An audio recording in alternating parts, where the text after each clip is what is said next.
બે દિવસ અગાઉ વ્હેલ માછલીના શંકાસ્પદ ઉલટી એમ્બરગ્રીસ સાથે 6 લોકોની ધરપકડ કરવામાં આવી હતી. તે મામલે એસીપી એવી કાટકડનું નિવેદન સામે આવ્યું છે. એલસીબીને બાતમી મળી હતી કે બિલ કેનાલ રોડ પરના માર્ક્સ કોમ્પ્લેક્સના ગ્રાઉન્ડમાં કેટલાક ઇસમો ભેગા થયા હતા.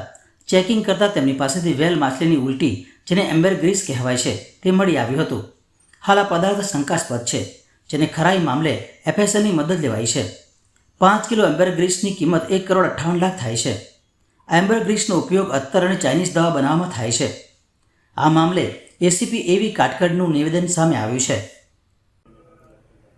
વડોદરા શહેર પોલીસ કમિશનર શ્રી નરસિંહ કુમાર સાહેબ તથા અધિક પોલીસ કમિશનર શ્રી સુશ્રી લીના પાટીલ સાહેબના સૂચના આધારે વડોદરા શહેરમાં બનતા ગુનાહિત પ્રવૃત્તિ અટકાવવા માટે ઝોન 2 વિસ્તારના ડીસીપી શ્રી અભય સોની સાહેબને આપેલ સૂચના આધારે તેમના જે એલસીબી દ્વારા બાતમી આધારે બિલ કેનાલ રોડ પર જે એટલાદર વિસ્તારમાં આવેલ છે ત્યાં ધ માર્ક કોમ્પ્લેક્સના ગ્રાઉન્ડમાં કેટલાક માણસો વ્હેલ માછલીની ઉલટી, જેને એમ્બરગ્રીસ કહેવામાં આવે છે, તેનું વેચાણ કરવા ફરે છે તેવી બાતમી આધારે ત્યાં રેડ કરી અને બાતમી આધારે તેઓને પકડીને તેઓની વિરુદ્ધમાં કાયદેસરની કાર્યવાહી કરવામાં આવેલ છે.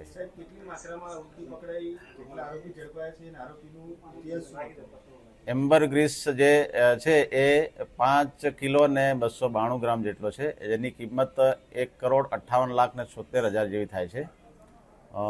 એની સાથે એક 6 મોબાઈલ અને એક સ્વિફ્ટ ડિઝાયર ગાડી કબજે કરવામાં આવેલ છે અને 6 આરોપીઓની ધરપકડ કરવામાં આવેલ છે.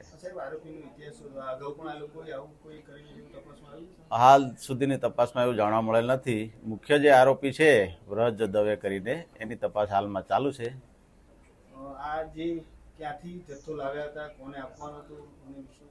એ જે છે એ મુખ્ય આરોપી પકડાય પછી જ ખ્યાલ આવે અને એની તપાસ હાલમાં ચાલુ છે. અને આ જે રેડ દરમિયાન એફએસએલ તથા ફોરેસ્ટના અધિકારીઓને સાથે રાખીને કાર્યવાહી કરવામાં આવેલ છે અને એની એફએસએલ તપાસણી માટે ત્યાં મોકલવામાં આવેલ છે. એ દિશામાં તપાસ ચાલુ છે હાલમાં.